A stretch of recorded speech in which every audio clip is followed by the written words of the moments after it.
Oke, sekarang kita lanjutin lagi. Ini adalah materi terakhir ya mengenai reaksi kimia. Sebelum nantinya kita akan masuk ke bab yang terakhir yaitu mengenai hukum dasar. Nah, jadi sebelum hukum dasar ada baiknya kalian mengetahui dulu bagaimana cara menyetarakan persamaan reaksi kimia ya. Nah, jadi kalian udah tahu kan bahwa yang di sebelah kiri yang namanya reaktan ya atau yang bereaksi gitu ya, yang bereaksi dan yang sebelah kanan namanya produk atau yang hasil gitu ya. Nah, ini harus kalian pahamin baik-baik dan ingat baik-baik agar nantinya ketika ujian kalian bisa mengetahui yang mana yang hasil, yang mana yang bereaksi gitu ya. Oke, kita akan masuk ke history and rule. Jadi historinya atau sejarahnya itu adalah Bapak Lavoisier tadi ya, mengenai hukum kekekalan massa, di mana kata beliau, massa zat sebelum reaksi akan selalu sama dengan massa zat sesudah reaksi. Nah, jadi logikanya adalah karena setiap atom memiliki massa, maka jumlah atom setiap unsur di kiri atau di reaktan wajib sama persis ya, jumlahnya ya jumlah yang di kiri harus wajib sama persis dengan jumlah atom yang di sisi kanan atau produk. Lalu kemudian atom-atom hanya bertukar pasangan, ya bukan musnah atau tercipta. Itu adalah logikanya atau rules-nya. Nah, jadi kalau misalnya analoginya kalian punya bagian yang kecil 2 biji, bagian yang panjang 1 biji, ini adalah yang warna merah. Lalu kemudian kalian punya yang apa namanya? Yang panjang gitu ya warna biru dan yang kecil warna biru harusnya ya akan sama nih pada akhirnya ketika disusun. Nggak boleh tiba-tiba muncul roda misalnya kayak gini, nah itu nggak mungkin ya. Atau misalnya tiba-tiba bertambah satu nih yang warna biru, nah ini nggak boleh gitu ya.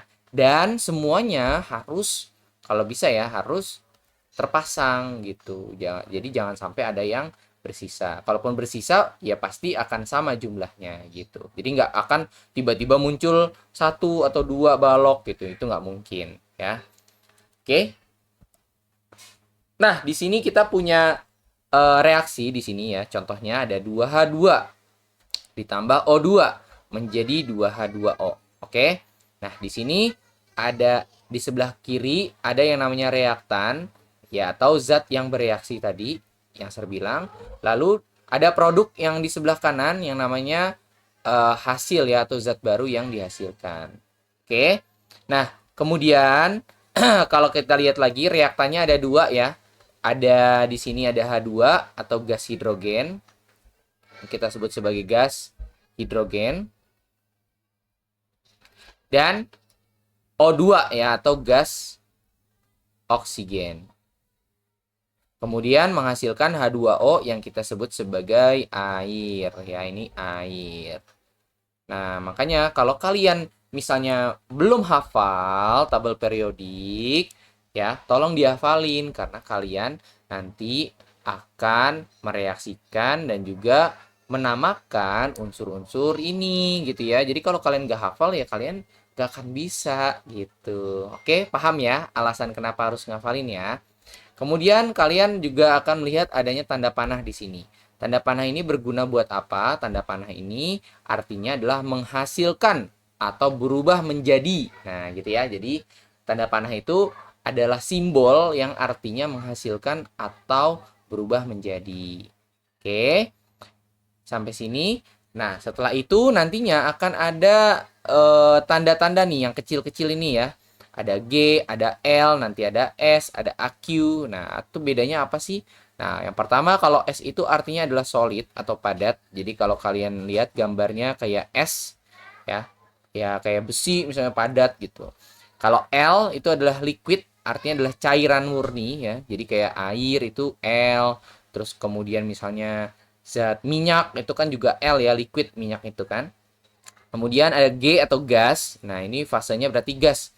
Nah, makanya kan ada namanya gas hidrogen ya, berarti fasenya dia gas di sini. Gas oksigen, nah berarti dia fasenya juga gas. Lalu ada aquos ya, AQ. Nah, AQ itu adalah larutan dalam air. Jadi aqua ya, aqua itu kan artinya air. Nah, aqueous artinya dia larut dalam air atau kita sebut sebagai larutan. Oke, sampai sini sudah paham?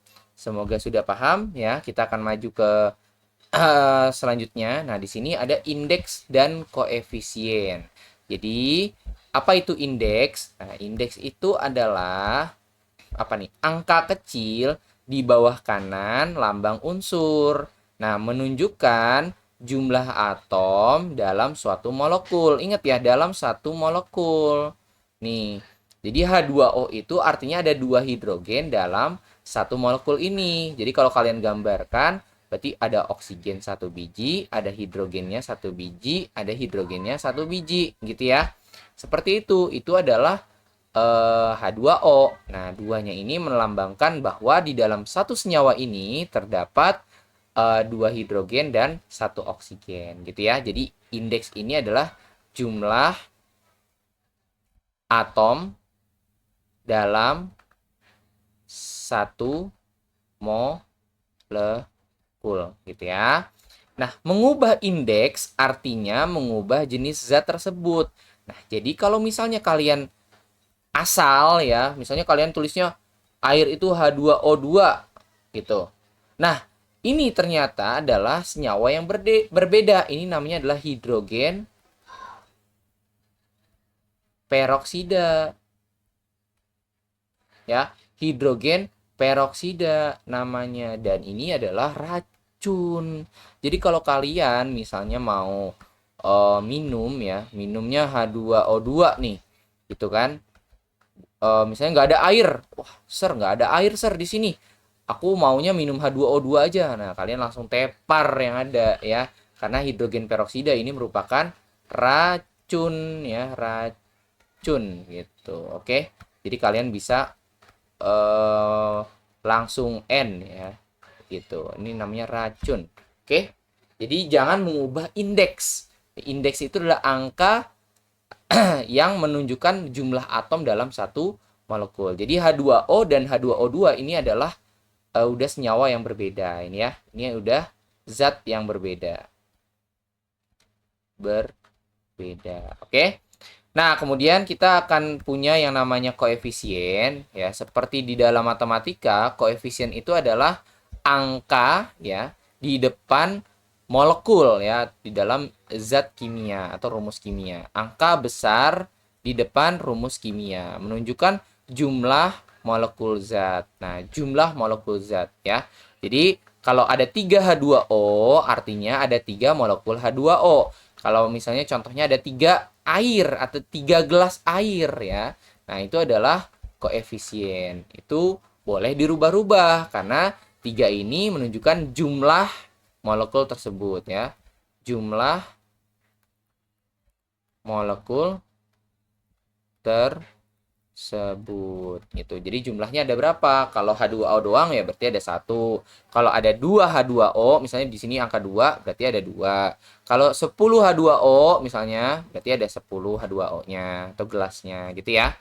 Nah, hanya angka inilah yang boleh ditambah atau diubah untuk menyetarakan reaksi ya. Ingat ya, indeks nggak boleh dirubah. Kalau kamu mengubah indeks artinya kamu mengubah zatnya. Misalnya kalian ada tadi ya H3O misalnya, ya itu udah bukan air lagi gitu ya, udah zat yang lain. Atau HO misalnya, udah zat lain, bukan air ya. Bisa dipahami ya, seperti itu. Nah, ini adalah langkah-langkah menyetarakan reaksi, tapi kayaknya nanti aja ya di video selanjutnya.